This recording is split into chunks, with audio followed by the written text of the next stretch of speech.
Good morning and welcome to Cooking with John in the Jungle. Today we're going to make steak Mexicana, one of my favorite recipes. Okay, so here's what you need to make steak Mexicana. Start with a kilo of beef, and it can be any kind of beef like chuck steak or flank steak or a round or whatever, or stewing beef, which is what I'm using today. And because it's all going to be cooked for a long time and simmered and tenderized, it'll be see, it's better to use something economical. And an onion, garlic, carrot, tomato, about a half a liter of tomato salsa, a hot pepper if you're so inclined, and some beef broth. So this is what we got here today. I'm doing it with stewing beef, and then I'll take a nice ripe tomato, and I'm using this chunky salsa, medium, but you can use pretty well any kind of tomato salsa, and an onion, carrot, some garlic, a little bit of oil, salt, pepper, and flour, and then I'm cooking it in a cast iron pot that I'll put in the oven and simmer it for a couple of hours. And you're also going to need the beef broth. This is the kind I use, but you can use any kind.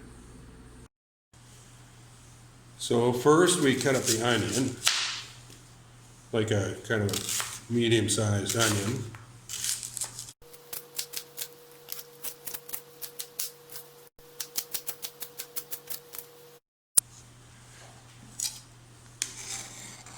Scrape all these onions into a bowl for safekeeping for the next step here. Next, we cut up some garlic. I've got 4 cloves here, but if you really like it, you really like your garlic, you can always put in more. This recipe is very forgiving. That's why one of the reasons I like it. And then you can just scrape them in there with the onions. And then we take a carrot, and like a medium-sized carrot, and cut it up into quite small pieces, but not too small, maybe like half an inch chunks. And there we go. Those are our ingredients for the first step. Okay, now that oil should be getting hot. Let's see. Yep, pretty hot. So we throw in the veggies. Get them cooking. Maybe we just turn it down a smidge so we don't burn anything. And then we'll go back to this beef while those things are cooking, and put some flour on it. So once things start cooking, usually my little assistants show up because they can smell something and they think they're going to get treats, but they're not. So then what we do is we take some of this flour and put it on a plate. This is where things start getting a bit messy. You don't want too much flour, you end up with like a whole bunch of gravy. In the meantime, we let it start. And then take all the pieces of beef, one by one, kind of coat them in flour, give them a little light coating, not too much. And while the other stuff's cooking. Okay, so that's what the beef looks like once it's got, a bit of flour coating it. Okay, so this is what the veggies are looking like. They're not done yet. So now I'm just going to crank it up a little bit here. maybe all the way. Now, in the meantime, while those veggies are still cooking, let's see, we can, gonna want a bit of water, like for making this broth. Say about a couple of cups. That should be good. And we'll, oops, there's my assistant looking. We'll crank that up on the back burner. There we go. Let that start warming up.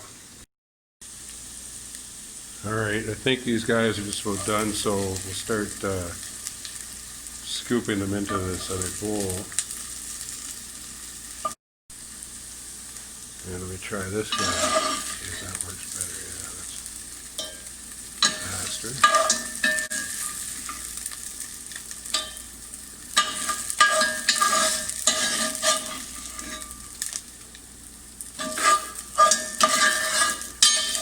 Smell the garlic and onions and everything.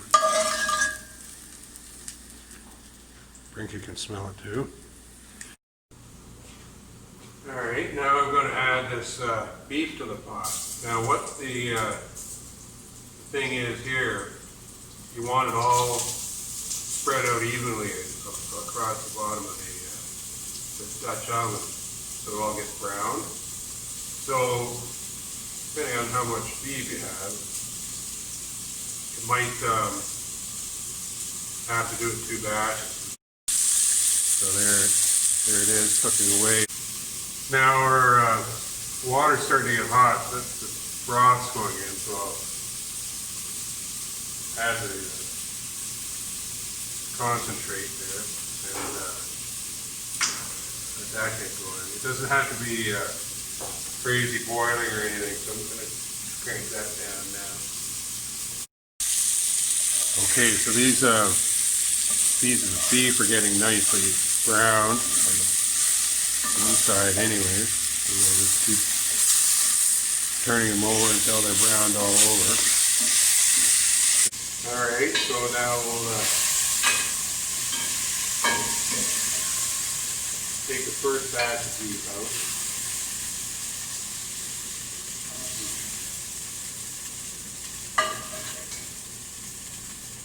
Throw in the second batch.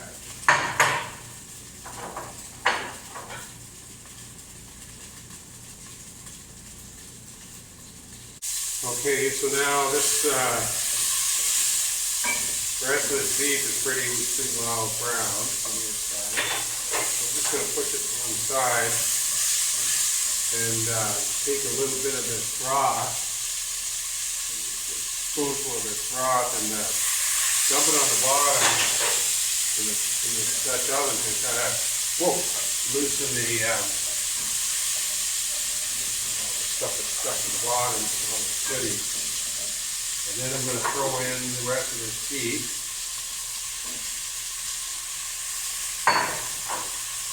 And then I'm going to throw in these veggies to cook and saute. Okay, now I have to put this these half a liter of salsa in with the broth. Doesn't this look good? Okay, then use some pot holders. Let's see, turn this off. And we take our salsa and broth and dump it in to the Dutch oven. Very nice. So we take 1 tomato, and then it doesn't need really to be chopped fine because it'll cook down a lot. So you just cut it into some fairly good sized chunks.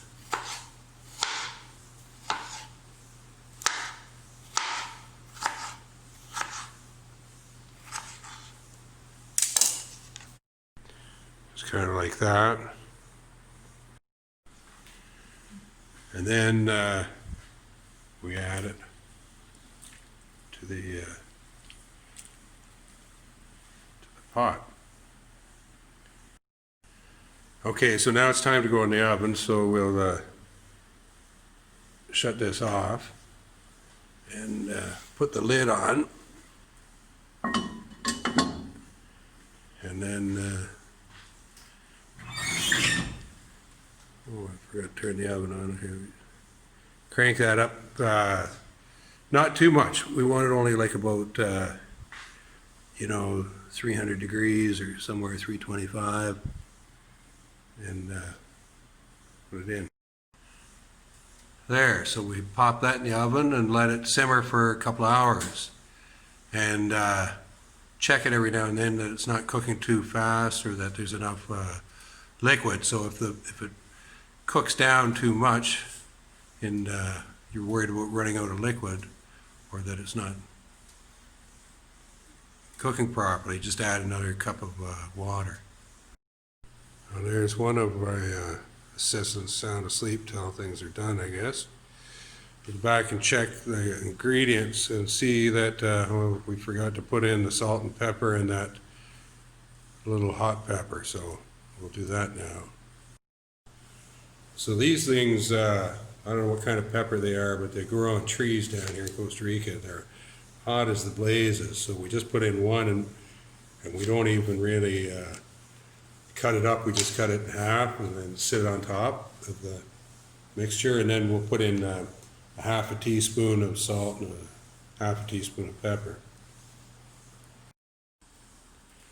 There, so we added that, put in the salt, the pepper, and we just have those hot peppers floating on top to give it a good heat. Put the lid back on, close things up, and leave it for a couple hours. And don't forget, if you spill any salt, you better throw some over your shoulder or you'll be plagued with bad luck.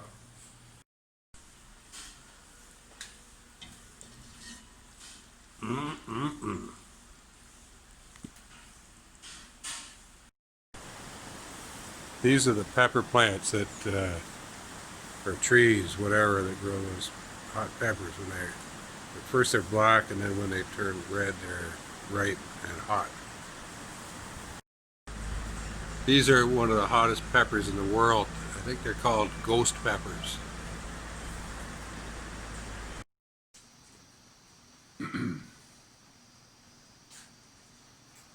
So there's a couple other things I'd like to mention about the recipe that are important. One is that you can make it ahead of time, and which is good, so you can just heat it up again before dinner, which is what we've done here.